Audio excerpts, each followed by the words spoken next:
Greetings and salutations, gentlemen. This is Caleb Jones, and this is the Alpha Male 2.0 podcast. Freedom-focused lifestyle design for men. Here we are again, and today I'm trying something a little different with my microphone. So usually I have one of those standard big giant, dildo-looking microphones that stick out of your desk and you put in front of your face, and that's fine. Today what I'm actually trying is I'm wearing a lavalier mic, and I'm using this for podcasts instead of when I stand up and speak for videos. And so I'm actually walking around here in my Dubai apartment while I'm talking. I want to see if that makes any difference in my presentation or the number of times I stutter or things like that. It's kind of an experiment, so you are participating in an experiment with me. Isn't that nice? Great. So, one of my favorite scenes in Hollywood history and movie history from the movies that I've seen throughout my life is a scene in the movie The Fugitive. Now, if you don't know, I'm sure you've probably heard of it. Most of you have probably seen it. If you haven't seen it, it's a movie from the 90s where Harrison Ford is this guy who is falsely accused of killing his wife. So he's on the run, and Tommy Lee Jones is leading a group of US Marshals who are tracking him down. They're kind of chasing him around the country. That's the plot of the movie. It's a pretty good movie. But there's a scene in that movie where, and if you have seen that movie, you probably know the scene as soon as you might even know it already. What's the coolest scene from that entire movie? You might already have that scene in your head. Let's see if you and I share our tastes. So there's a scene where Tommy Lee Jones has cornered Harrison Ford, and they're inside this big tunnel, and it's a sewer drainage tunnel, big as a person, and it spills out over this cliff, this mountain cliff, and the drop is like 500 feet to the crashing waves below. And Harrison Ford is on the edge, and Tommy Lee Jones is behind him, holding a gun on him, like from 20 feet away, and he's like, "Put your hands up!" And so Harrison Ford stops. He's on the edge, and he turns around, he has his hands above his head, and he says, "I didn't kill my wife." And he tries to convince Tommy Lee Jones that he didn't kill his wife. And Tommy Lee Jones says, and if you've seen the movie, you could say it with me, "I don't care." Right. So there are several scenes in the movie where Harrison Ford tries to convince Tommy Lee Jones, "Hey, I didn't do this." There's a scene later in the movie where they're on the phone, and Harrison Ford is like, "Hey, I didn't kill my wife." And Tommy Lee Jones is like, "Look, I am not here to solve a mystery. That's not my job here." Exactly. Tommy Lee Jones, at least that character in that movie, his job is to track down a fugitive and bring him to justice. His job has nothing to do, his mission, his goal, has nothing whatsoever to do with whether or not he's innocent. Any of that stuff, that will be figured out by other people. He doesn't care. He doesn't care. And that's my point. This is about outcome independence. He doesn't care about things that have nothing to do with his objectives. He doesn't care. Now, I will give you an even better example. In George Carlin's autobiography, which I have read, extraordinary book, great book, he has an introduction.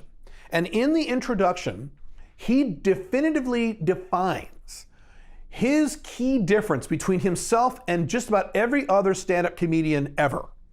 And this is what he says. I'm paraphrasing. This isn't the exact words he uses, but this is what he says.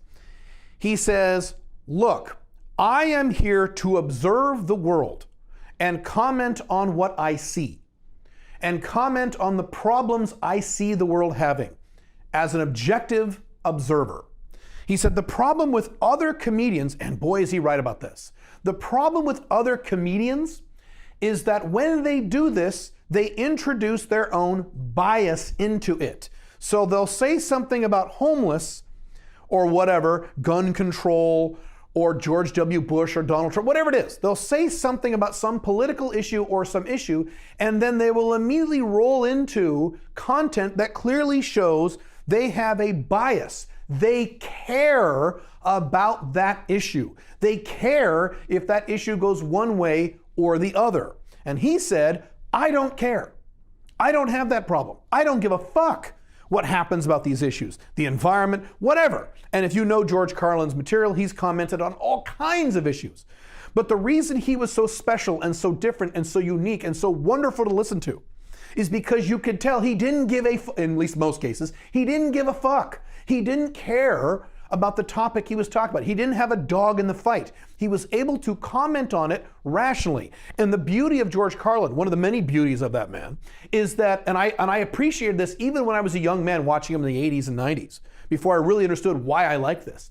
He would often attack both sides. He would attack the liberals, the left-wingers, and he would attack the right-wingers. He would attack both equally because he didn't care. He was objective. And I had to rack my brain when I read that about other comedians who would comment on these topics who were also in that category, who were completely objective and just didn't give a shit. And I couldn't come up with one. Even really good ones like Robin Williams, probably the best stand-up comedian in human history, in my opinion, in terms of being the funniest. Even he, you could clearly tell he was a hard left-winger and he really gave a shit about these topics. George Carlin was amazing and unique in our history, in pop culture history, because he didn't care. And you'll notice that my commentary, if you've read my old blog articles from the Caleb Jones blog, when I would comment on political topics, which I don't do anymore, but when I would comment on them, I would talk about how I don't give a shit. Both sides are usually wrong on most issues, and I would demonstrate how the right was wrong on this issue, and then I would demonstrate the left's issue and demonstrate how that was wrong. And the reason I'm able to do that is because I don't give a fuck. I am the man I preach to be. I'm Alpha Male 2.0, which means I'm outcome independent. I don't care. And the older I get, the less I care. Matter of fact, now that I don't live in the United States, I really don't care. I didn't care when I lived there. Now I really don't care. It's fucking great. Now what's interesting is most men can't do this. Most men cannot do what I just described. Most men cannot look at an issue in society or what have you and just not care about it and look at it objectively and rationally because they care, because they can't help themselves. I'll give you several examples of that. If you watch a lot of YouTube videos, you have probably heard of a guy called The Amazing Atheist. TJ Kirk is his name. It's a YouTube channel that's been around forever, since the dawn of YouTube, and sometimes I'll watch some of his videos. Sometimes he's pretty interesting. He is obviously he is an atheist and he is a left-wing guy. Now, he commented once on one of his videos that he read George Carlin's autobiography, and he tried to emulate George Carlin because he looked up to George Carlin as some kind of iconic guy, which he is. Good for him. But when he read that part in the introduction about how I, George Carlin, can comment on these things and I can give you the real story because I don't give a shit, I don't take sides, I don't give a fuck, TJ Kirk, the amazing atheist, would talk about how he tried to do that in his videos, but he couldn't, quote unquote. He just couldn't. He cares. And he's talked about this in his videos. He's talked about how, you know what, man, I've tried not to care. I have tried not to care so I can be that rational, objective guy that George Carlin is, but I just can't help it. I have tried and tried, but I do care. When I talk about socialism or minimum wage or feminists or whatever, I care. And I have to inject my personal political views into my content because I care, even though I don't want to care. And you could see kind of the look on his face when he's talked about this stuff, how he regrets that he can't care. Right, he is outcome dependent. And because he's outcome dependent, he can't view the world the way he wants to view the world, rationally and objectively, because he gives a fuck, because he cares. I'll give you another example, someone that I used to observe very carefully, not so much anymore, at least not at all anymore, but back in the day when he was a big name guy in the red pill world, Roosh. Roosh, as you know, is a hardcore, hard right-wing guy. Today he's now a religious dude. But back in the olden days when he had a blog and he would talk about, fucking women and things like that, he would regularly trash people like socialists and feminists and SJWs and things like that. And eventually he got to the point where he said on his blog, and I think some of his videos as well, he said, I got to stop doing this. I got to stop paying attention to these feminists. I got to stop paying attention to these leftists. I got to stop paying attention to these socialists. I got to stop paying attention to all these groups of people that he hated because he was such a hardcore right-winger and still is. He goes, I have to stop paying attention to this because this isn't good for me. This is not good for my psyche. This is not good for my mental health. I get mad. I get upset. I just have to learn to look at this and either look at it and ignore it or look at it and just laugh and move on. He goes, I really, really need to do that. And then later he said, I tried, but I couldn't. I couldn't do it. He said literally, and these are his words, I can't help myself. When I see a feminist comment on Twitter, I can't help myself. I have to respond and I have to get into it and I have to do a 3-hour-long video about how horrible feminists are because I hate the feminists. Because he's outcome dependent. He can't help himself. Now, Whether or not you know who Roosh is, I will leave it up to you to determine how happy a man you think he is. I won't comment on that. I will let you decide that for yourself. But my point is, the more outcome independent you are, the happier you are. The reason I am the happiest man I know, and that is a literal statement, that is not an exaggeration, I am the happiest man I know in terms of average level of happiness in a typical day, a typical week, a typical month of my life. I am number one, the happiest guy I know at any age, at any net worth, at any income level. And there are many reasons for this. The primary reason is because I live the alpha male 2.0 lifestyle. I'm non-monogamous. I control my own schedule. I have location independent income. It's fucking great. Alpha 2.0 is fucking awesome. But a core aspect of alpha 2.0 is outcome independence. And on a scale from 1 to 10 in terms of outcome independence, I am at an 11. I do not give a fuck. So when people scream about politics or scream about Trump or Joe Biden or the stock market or whatever the hell, or the Great Reset, or any of these other things everyone's so worked up about, I don't give a fuck. I laugh. I don't care. I barely pay attention to these things. I mean, I do a little bit just because I'm an international investor. I have to pay attention to some of these things because I have a financial interest in doing so. But I don't care in terms of the outcome, in terms of the philosophy of these things. I don't give a shit. I really don't care. Now, Caleb, you may say, yes, you care, because if you have a bunch of investments because you think a certain thing's going to happen or not, you care that that thing will happen. Yes, but I've already determined that thing will happen. In other words, I've already determined the Western world is going to collapse. I determined that a very long time ago. And for many years up until last year, I wrote articles at my blog saying, please, I can't wait for the big economic collapse to occur because I will make so much money in my investments, I'm going to throw a big fucking party. Well, guess what happened last year? That's what happened, 2020. That's what happened. And as I've reported up my blogs and my videos, I more than doubled my entire investment portfolio in 2020. I more than doubled it. I think I made 140% on my total portfolio. I have never done that in my entire life. Amazing.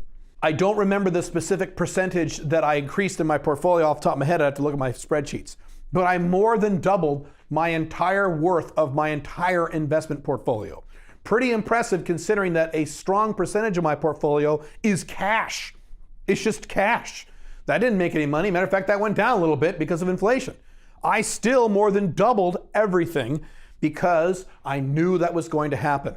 And if I see compelling evidence, compelling economic data that shows that, let's say, the Western world is going to prosper and Europe is going to prosper into this paradise and the United States is going to, re-elect Donald Trump and prosper and become this paradise, then fine. I don't care. Matter of fact, that'd be a good thing. But you know what I would do? I would just rejigger my investments and plan for that. That's the point I'm trying to convey to you. I don't look at the future hoping any one thing will happen based on my investments. I don't look at the future hoping that certain things will happen based on my political beliefs or my personal opinions. I look at the world how it is, devoid of my personal biases, and I make decisions accordingly. And if the world changes, then guess what I do? I change with it. One of the problems with right-wingers is that they hate change. They don't want to change anything. And the world is constantly changing, and these guys are constantly pissed off because the world is constantly changing. Yeah, man, that's how it goes. And I shouldn't pick on them. I mean, I could pick on the left-wingers too about how they bitch about how now we have a gig economy and you can't get a job and have a long-term career anymore, and that's not fair, and blah-blah-blah blue. What you need to do as an alpha male 2.0 is change with the times. Or that your divorce rates and monogamy doesn't work and women aren't loyal anymore. Change with the times. Don't keep living like it's 1950 because it isn't anymore. I don't live that way. I change with the times. When the coronavirus hit last year, I didn't say, God damn it, this is not fair, this is bullshit. I had to cancel all kinds of projects. I had to delay all kinds of projects back in first and second quarter. I had to cancel an entire month and a half trip I had planned to Eastern Europe. I had to do all kinds of stuff. And I'd say, this is bullshit, this is fair. I hate it. This sucks. I hate governments. I didn't do that. What I said is, all right, I need to change. How do we change? And I sat down and I changed. I changed everything around. And now today I am sitting pretty. Last year, 2020, was one of the best years financially, both in net worth and in income in my entire life. You don't see me complaining because I changed. The reason I moved out of the collapsing USA, I didn't say, oh, this is bullshit. The United States sucks and everything sucks. I didn't sit there and bitch about it. I fucking packed my shit and I moved to a less bad country because I don't care. A lot of conservatives, again, and a lot of left-wingers. So I'm gonna attack both this time because they're both doing it. See how I'm objective? I can attack both sides when they're both wrong. A lot of conservatives in the United States and some in Europe, but mostly in the United States, are like, no, man, we gotta stay and fight. We got to stay and fight the socialists. We got to fight for America. Brr, stupid. America's going to collapse and you'll still be fighting, you dumbasses. Then you have the left-wingers, where whenever I talk about America collapsing or having foreign restrictions or raising taxes or how the economy is going to crash or the banking system or the US dollar is going to collapse, I have left-wingers that come out of the woodwork. No, it's not. It's everything's going to be fine. What the fuck are you talking about? Everything's fine. That's not true. You're just being hysterical. Oh, come on. America's just going through a rough patch. It'll be fine. And they'll stay in America too. Great. You know why? In both cases, the left and the right, it's because they care. They give a shit, and because they give a shit, because they're outcome dependent, they cannot view the world objectively. They just can't. Now, am I saying that if you're an objective person, you have to move out of the United States or Europe or Canada or what have you? No. I have an entire YouTube video that I refer back to a lot. It's called something like the 6 things you must do if you're going to stay in the Western world. So if you want to stay in the United States for the rest of your life, that's fine. You can make that work, certainly as an alpha male 2.0, you can make that work. But there are 6 things you have to do that you may not want to do. You must have location independent income. And if you don't, you're fucked. You can't live in a city.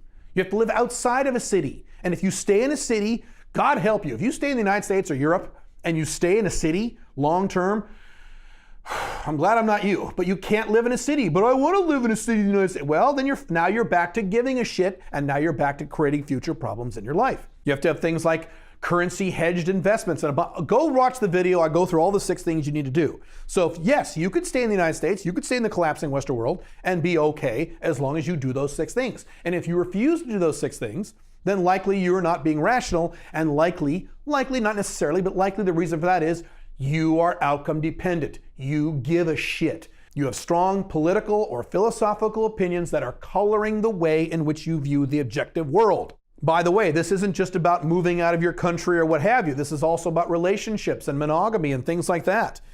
There are guys in my audience and guys I know who agree with me that monogamy doesn't work. That monogamy is an absolute clusterfuck. It doesn't fucking work at all, and they agree.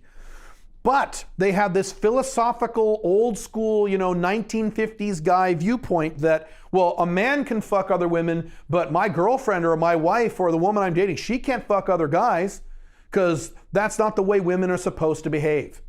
And so because of this philosophical viewpoint, they stick with monogamy, and they have all the regular problems that beta males have when they stick with monogamy. And some of these guys are alpha males. Some of these guys are alpha male 1.0s. And they wouldn't need to have any of these problems if they just decolored the world from their philosophical opinions. Now, am I saying that having a strong set of political views or a strong set of philosophies is always negative? No. So this goes back to the question that I've been asked before. Hey, Caleb, can an alpha male 2.0 be religious? So can an alpha male 2.0 be really, really Christian, or really, really Muslim, or really, really Catholic, or really into Judaism or Buddhist or whatever the hell it is? And here's the answer. There is a very specific answer to that question. It's not yes and it's not no. The answer is, does your religion make you happier? And you say, well, of course it does. Wait a minute. Wait a second. I know a lot of religious people. I come from a very strongly Catholic religious family. My mom was a Catholic nun for 8 years before she married my dad. Why do you think my name is Caleb?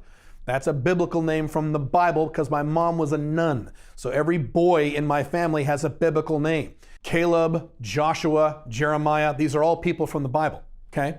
So that's why. So I know a lot of very religious Christians. I have traveled the world. I know a lot of very religious Buddhists. I've known a lot of very religious Muslims. I've known a lot of religious people.